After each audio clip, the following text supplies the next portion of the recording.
खबर तो तुम्हें मिल ही गया होगा कि मार्वल के अपकमिंग दोनों एवेंजर्स मूवीज का रिलीज डेट डिले हो चुका है। इसके साथ साथ मार्वल की मूवीज के रिलीज डेट्स जो पहले से सेट थीं उन्हें भी रिमूव कर दिया गया है और ऐसे भी हिंट्स मिल रहे हैं कि ये मूवीज अभी और डिले हो सकती हैं। तो ये डिलेज हमारे लिए अच्छी खबर है या बुरी, क्योंकि इन मूवीज के बीच काफी ज्यादा गैप आ गया है। तो क्या ये सब सिर्फ एक सुपर हीरो के लिए सेटअप किया जा रहा है या इसके पीछे कोई और बड़ा रीजन है? तो आज के वीडियो में हम यही डिस्कस करने वाले हैं। तो बिना देर किए हुए चलिए शुरू करते हैं। थर्सडे को शाम में एक खबर आई जहां हमें ये बताया गया कि Avengers doomsday and secret Wars दोनों ही मूवीज अपने रिलीज डेट से डिले कर दी गई हैं। इनिशियली डूम्सडे नेक्स्ट ईयर यानी 2026 के 1 मई को रिलीज होने वाली थी, जिसे अब 7 महीने डिले करने के बाद 18 दिसंबर 2026 को कर दिया गया है। वहीं सीक्रेट वॉर्स जो 7 मई 2027 को आने वाली थी उसे भी डिले करके 17 दिसंबर 2027 को कर दिया गया है। यानी दोनों ही मूवीज पूरे 7 महीने डिले कर दी गई हैं। और डिलेज की बुरी खबर आई ही थी कि मार्वल ने एक और शॉकिंग न्यूज दे दी।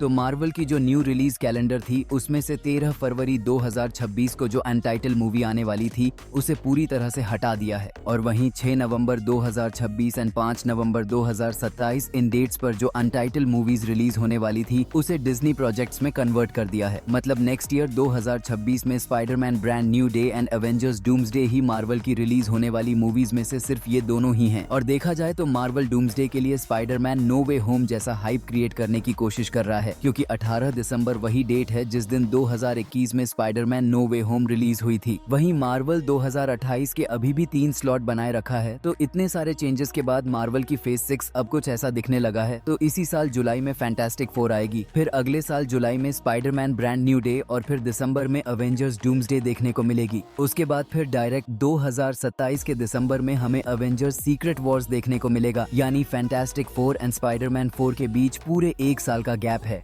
इस बीच मार्वल की कोई भी मूवी नहीं आने वाली है, जो पैंडेमिक के बाद मार्वल का दूसरा बड़ा गैप है। तो आइए जानते हैं कि इसके पीछे क्या रीजंस हो सकते हैं। एज वी नो कि टॉम हॉलैंड जो एमसीयू में स्पाइडरमैन का रोल प्ले करते हैं वो फिलहाल अभी क्रिस्टोफर नोलन की ओडेसी मूवी की शूटिंग में बिजी हैं। और इसी वजह से रिपोर्ट्स आ रही हैं कि टॉम हॉलैंड अभी बिजी शेड्यूल में चल रहे हैं, जिस वजह से brand new day and Odyssey movies के बीच शूटिंग इश्यूज हो रही है। तो इन मूवीज का डिले होने का एक रीजन ये भी हो सकता है, लेकिन ज्यादा सेंस इस रीजन का बनता है कि अवेंजर्स डूम्सडे की शूटिंग रिसेंटली शुरू हुई है और इसे 1 साल के अंदर ही कंप्लीट होकर रिलीज हो जाना था। लेकिन मार्वल की हाई बजट अवेंजर्स जैसे प्रोजेक्ट को इतने रश में रिलीज करना काफी रिस्की साबित हो सकता था, क्योंकि मार्वल ने एंड गेम के बाद काफी सारे back to back projects release किए, पर उनमें से कुछ गिने चुने प्रोजेक्ट्स ही सक्सेस हो पाए। जहां फेज 5 तो ठंडी ठंडी ही एंड हो गई, तो मार्वल अपने 2 बड़े प्रोजेक्ट्स को लेकर बिल्कुल भी रिस्क नहीं लेना चाहता। बिल्कुल रिस्क नहीं लेने का। पर इस डिले से कुछ अच्छी बातें भी हुई, जहां ये कहा जा रहा था कि Spiderman brand new day and doomsday के इवेंट्स साथ साथ चल रहे होंगे। इस वजह से स्पाइडी हमें डूम्सडे में नहीं दिखेगा, पर अब जब ब्रांड न्यू डे डूम्सडे से पहले आने वाली है तो शायद अब स्पाइडरमैन 4 की स्टोरी इस तरीके से सेट की जाए कि वो हमें डूम्सडे में भी दिख सके। और ऐसा होना भी चाहिए, क्योंकि रूसो ब्रदर्स ने कहा है कि RDJ का डॉक्टर डूम किसी तरीके से MCU के टोनी स्टार्क से कनेक्टेड होगा। और हम फैंस ये अच्छे से जानते हैं कि आयरन मैन स्पाइडरमैन की अपने बेटे जैसा केयर करता था, और जब डूम्सडे में ये दोनों आमने सामने आएंगे तो वो सीन दिल दहला देने वाला सीन होगा। और दूसरी अच्छी बात ये हुई कि 2027 में अवेंजर्स सीक्रेट वॉर्स के अलावा कोई दूसरी मूवी शेड्यूल में नहीं है, तो शायद मार्वल उससे पहले कुछ और प्रोजेक्ट्स ऐड कर सकता है, जिसमें से डॉक्टर स्ट्रेंज की मूवी तो जरूर मिलनी चाहिए। और इस बीच आप कौन सी मूवी चाहते हैं हमें कमेंट में बताएं। अगर वीडियो पसंद आई हो तो लाइक करके चैनल भी सब्सक्राइब कर लीजिए। बाकी मिलते हैं अपने नेक्स्ट वीडियो में, तब तक के लिए स्टे ट्यून्ड विद मी। जय हिंद, जय मार्वल।